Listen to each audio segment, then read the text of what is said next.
Bienvenue dans Et en même temps, la série d'épisodes des équilibristes où je vous partage mes réflexions, explorations, découvertes et outils, toujours autour du sujet de l'harmonie pro-perso. Ici, on explore comment identifier et faire de la place à tous les domaines de vie qui comptent pour vous, tous les rôles et casquettes qui vous tiennent à cœur. Je m'appelle Sandra Fiodo et je vous souhaite la bienvenue. Pour être au courant des sorties des épisodes, pensez à vous abonner sur la plateforme où vous avez l'habitude d'écouter vos podcasts. Et si ces épisodes vous plaisent, vous pouvez les partager avec celles et ceux à qui vous voulez du bien et mettre une note et un commentaire sur Apple Podcasts ou Spotify. Pour avoir des nouvelles régulières des équilibristes, la lettre numéro d'équilibriste est là pour ça, avec des ressources et des idées pour aller plus loin dans vos propres explorations. Rendez-vous sur mon site www.leséquilibristes.com. Merci d'être là et place maintenant au sujet du jour. Salut mes équilibristes, je suis très heureuse de vous retrouver pour ce nouvel épisode et en même temps, où on va continuer la réflexion sur la réussite entamée dans l'épisode précédent. Vous le savez peut-être, j'ai une société de conseil et de formation qui s'appelle Conscious Cultures, où j'accompagne des clients très variés sur des problématiques d'intégration pro-perso et de prise en compte de la vie dans sa globalité. J'accompagne dans ce cadre quelques réseaux féminins, dont un réseau de femmes hauts fonctionnaires.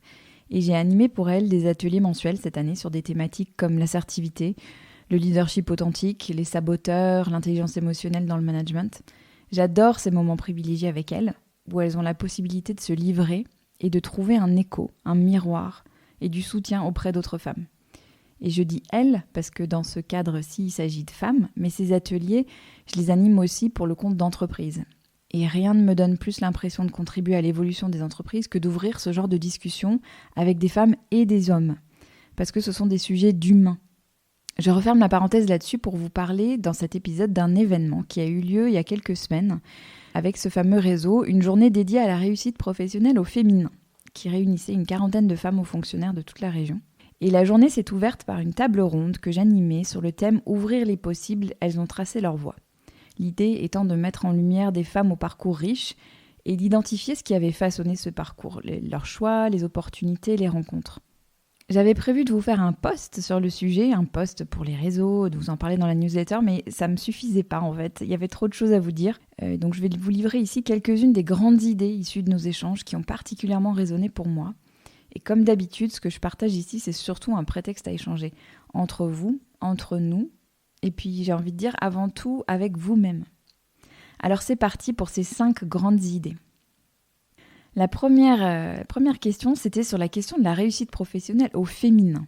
Alors on a eu plein de débats avec le comité de pilotage pour savoir si on gardait ce qualificatif ou pas. Est-ce qu'on parlait de réussite professionnelle ou de réussite professionnelle au féminin ? On l'a gardé et on a eu plein de discussions très intéressantes autour de ça avec le groupe qui était réuni ce jour-là.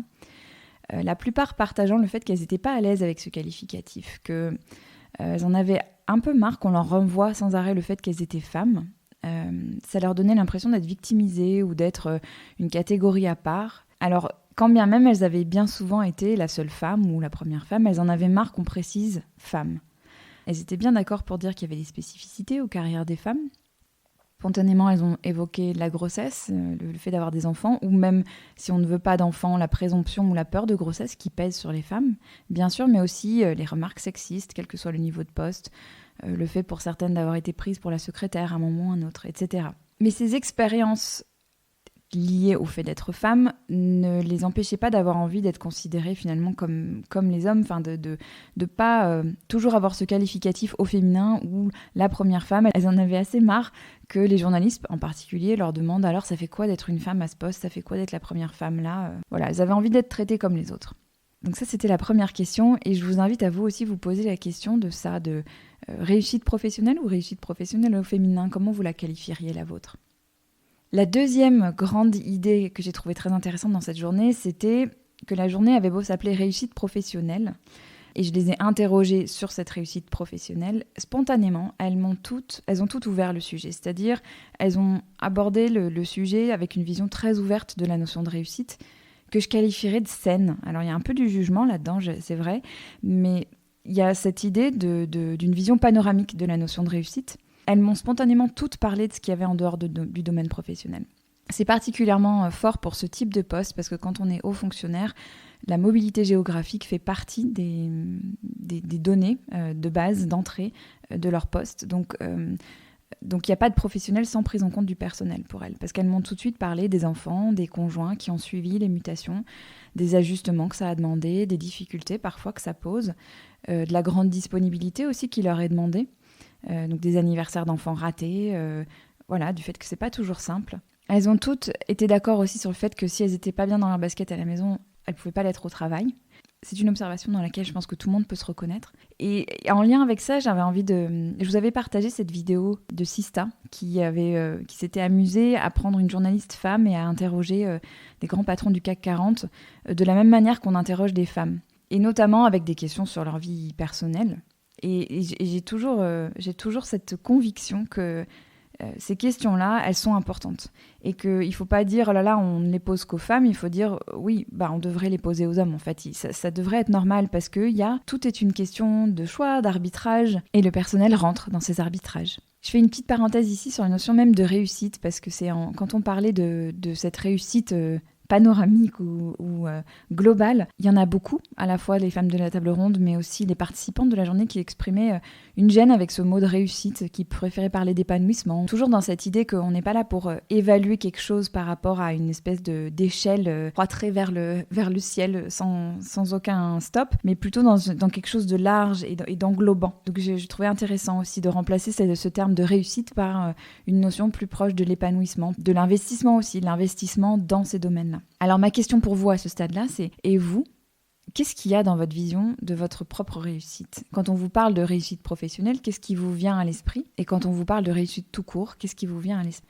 Troisième grand sujet, grande idée qui m'a vraiment, vraiment marquée dans ce qui a été partagé ce jour-là, c'est la notion de choix. Toutes ont évoqué les choix qu'elles ont faits à un moment ou à un autre. Des choix qui étaient parfois liés à des envies d'évolution professionnelle ou des chemins sur lesquels elles ne voulaient pas aller. Par exemple, certains parcours qui, pour être dans l'excellence absolue, nécessitaient de passer à Paris et certaines qui n'avaient pas envie d'aller à Paris. Donc des choix très liés aux professionnels. Mais aussi des choix faits en conscience dans cette idée de prise en compte de la vie au sens large. Certaines, parmi les participantes de la journée, partageaient le choix qu'elles avaient fait à un moment donné de ne pas accepter certains postes, parfois très intéressants, parfois passionnants intellectuellement, très prestigieux aussi, qui auraient vraiment permis de donner un tout autre trajet à leur carrière, et qui ont fait ces choix-là pour ne pas déséquilibrer la famille, pas déséquilibrer le couple, avec énormément de puissance derrière ces choix, avec une interrogation très fine à chaque fois, qui était de l'ordre de qu'est-ce qui motive ce choix ? Est-ce que ce sont mes désirs ? Est-ce que ce sont mes besoins ? Ou est-ce que c'est un sentiment d'obligation ? J'ai senti beaucoup chez ces participantes des choix faits en toute conscience, des choix faits vraiment avec la tête, le cœur, les tripes, et qui ont parfois nécessité des révisions d'ambition dans une vision plus panoramique, plus englobante de leur vie. Et je veux dire quelque chose ici aussi qui est important et qu'on ne lit pas forcément si on n'a pas l'occasion d'avoir ce genre d'échange, mais c'est à quel point ces choix ne sont pas forcément simples, ils ne sont pas tranchés, il y a de l'ambivalence parfois, mais jamais de ressentiment, jamais de regret. C'est vraiment des choix assumés, embrassés, faits en conscience, complètement assumés. Question pour vous. Est-ce que vous avez l'impression de faire des choix ? Ou est-ce que vous avez l'impression de subir ou d'agir en fonction de ce qu'on attend de vous ou en fonction de ce que vous croyez qu'on attend de vous ? Quatrième grand sujet, grande idée qui m'ont beaucoup interpellée ce jour-là. La notion de sororité et bien au-delà, la notion de solidarité au sens large. Toutes ont mentionné ce qu'elles devaient aux autres. Pas dans une posture basse, mais plutôt dans une posture d'humilité confiante, c'est-à-dire avec cette conscience forte que ce qu'on construit d'important, d'envergure dans sa vie, on ne le fait jamais seul. Et qu'on peut s'appuyer sur le chemin, sur des gens qui sont là pour aider, pour aiguiller, pour challenger parfois. Mais qu'en tout cas, ce sont des rencontres qui construisent ça. Et j'ai trouvé ça très agréable d'entendre ça parce que on reproche parfois aux femmes de ne pas assumer leur réussite, de toujours dire oui, mais c'est pas moi, c'est les autres. Mais il y a quelque chose de très beau et de très fort dans le fait de dire c'est moi et les autres, ou c'est les autres et moi. C'est ensemble qu'on a fait ça. J'ai pu compter sur le soutien de telle personne, j'ai pu appeler telle personne à un moment donné. Et l'importance de ces rencontres, elles l'ont toutes souligné spontanément. Des rencontres, et d'ailleurs je parlais de sororité, mais plutôt de solidarité au sens large, parce qu'elles ont toutes dit, c'est d'ailleurs plutôt des hommes qui m'ont tendu la main, c'est plutôt des hommes qui m'ont aidée. Elle parlait de ces rencontres qui ont nourri leur confiance, qui les ont encouragées, qui leur ont donné accès parfois à des personnes, à des environnements, qui ont ouvert des possibles pour elles, avec toujours aussi cette idée de comment je peux rendre l'appareil. Comment je peux, moi qui ai bénéficié de l'aide d'autres, moi qui ai bénéficié du soutien, de la solidarité, de la collaboration d'autres personnes, comment je peux rendre l'appareil. Ça m'a beaucoup fait penser à ce que partageait Stéphanie Nadeau dans l'épisode Première de cordée et qui expliquait comment elle, souvent la seule femme dans son environnement, dans la banque, s'était toujours posé la question de savoir comment elle pouvait aider à son tour de la même manière qu'elle avait été aidée. Et ces histoires de rencontres, ce que je constate souvent, c'est qu'au bout de quelques années dans une même organisation, on a l'impression de moins faire de rencontres. On a l'impression d'être un peu tout le temps avec les mêmes personnes, d'avoir le même type d'échange. Et la question que j'ai envie de vous poser, c'est comment alimentez-vous le fait de faire des rencontres ? Comment vous vous assurez de rencontrer toujours des nouvelles personnes qui vont amener de l'eau au moulin de vos réflexions, de vos décisions, de vos envies, de choix de carrière, de choix de vie ? Comment vous vous assurez de rencontrer toujours des nouvelles personnes pour ouvrir vos horizons ? Et 5e et dernière grande idée, qui était très très présente ce jour-là aussi, en filigrane, mais c'est cette question de l'importance de prendre le temps de se connaître, en lien avec cette question de l'authenticité au travail. Pour beaucoup des personnes, des femmes qui étaient présentes ce jour-là, elles ont partagé à quel point leur parcours avait aussi été fait de la volonté de toujours mieux se connaître et d'être au plus près de ce qui était vrai pour elles, de ce qui était juste pour elles. Donc je vous parlais de choix assumés. Mais pour faire des choix assumés, il faut se connaître. Il faut savoir ce qui est juste pour soi. Et c'est pas quelque chose qui se fait d'un claquement de doigts ou d'un coup de baguette magique. Ça vient avec le temps, avec la maturité. Et ça vient avec l'intention délibérée aussi d'apprendre à se connaître. En lien avec cette idée de se connaître, il y avait plusieurs choses. Il y avait le fait de se faire sa place.